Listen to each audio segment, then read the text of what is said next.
Hey, what's up guys? Welcome to the Currier Network. On today's video, I have the Samsung Galaxy S20 Ultra. It's Samsung's most expensive phone. We're going to dig into it and see if it's worth that $1,200 price tag.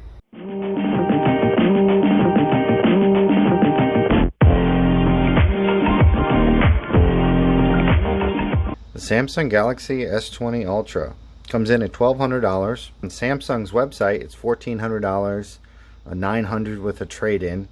But I've found it for as low as $1,200 on Sprint. It has everything Samsung has to offer, the highest end premium device. So let's run through the specs. It's 128 gigs of storage, comes in two colors, Cosmic Black or Cosmic Gray. It has a 108 megapixel camera with up to a 100 times zoom. It can record video in 8K, has a 5,000 milliamp battery. The display is 120 Hertz. It has a 6.9 inch display. Resolution is 2560 by 1440. It comes with a Snapdragon 865 octa-core CPU with 12 gigs of RAM. At a 6.9 inch display, it's a massive phone. Has a double camera bump. It's by far the best display I've ever seen on a smartphone. The 120 Hertz is extremely smooth. The refresh rate is twice as fast as normal phones, so it feels silky smooth. It has the best viewing angles all around. It has an ultrasonic fingerprint reader. It's very fast. Still getting used to not touching a physical sensor. Now, out of the box, this phone is 1080p with 60 Hertz. You have to change that setting. It comes out of the box at 60 Hertz. You have the option to go to 120 Hertz.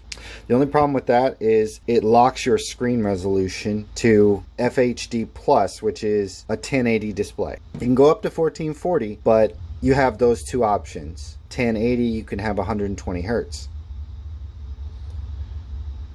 But you just have to drop it back down to 60 Hertz to get your screen resolution to go up to 1440. Now, me personally, I would choose 120 Hertz every time. I don't know if you can tell on camera, but it is a huge difference. When you play mobile games, when you're looking at any kind of motion on your phone, you can tell a huge difference when the refresh rate is bumped up to 120. Has a light and dark settings. That's great with Android 10. Comes with a 5,000 milliamp battery, and the battery is huge. Absolutely amazing. It's an all-day phone plus 6 hours after all-day use. It gets an A+ rating from me. Now let's talk about the camera.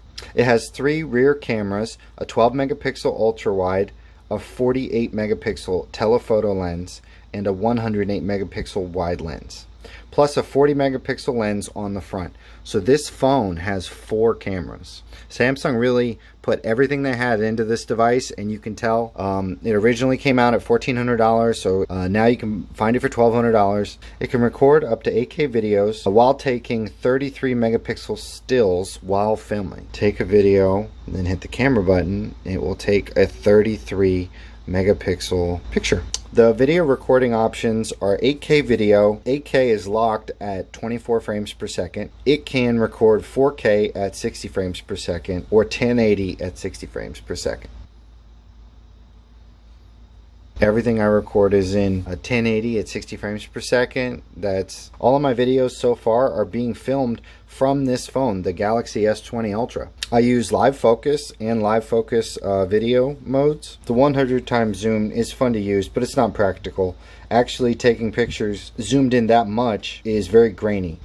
The 30 times zoom is excellent. This phone has a million features. I'll make a detailed tips and tricks to this phone soon, but to recap this phone has the best display I've ever seen with an excellent battery. The only thing I don't like about the device is the display restrictions. I think you spend $1,200 to $1,400 on a phone, you should be able to choose to have it at max settings, 1440p with 120 Hertz. I feel like that choice should be up to you. Price tag tells me, the average consumer, that I should get everything Samsung has to offer, and I would think that would include a headphone jack, but it doesn't. It only comes in 2 colors versus the S10e, which had 6 color choices. But still, this is my personal device, my daily driver, until the Note 20 comes out. The Note 20 Ultra, that is rumored to come out. We're waiting on August 5th for the Unpack event. I really think this phone is for tech junkies like myself who want the biggest numbers on paper.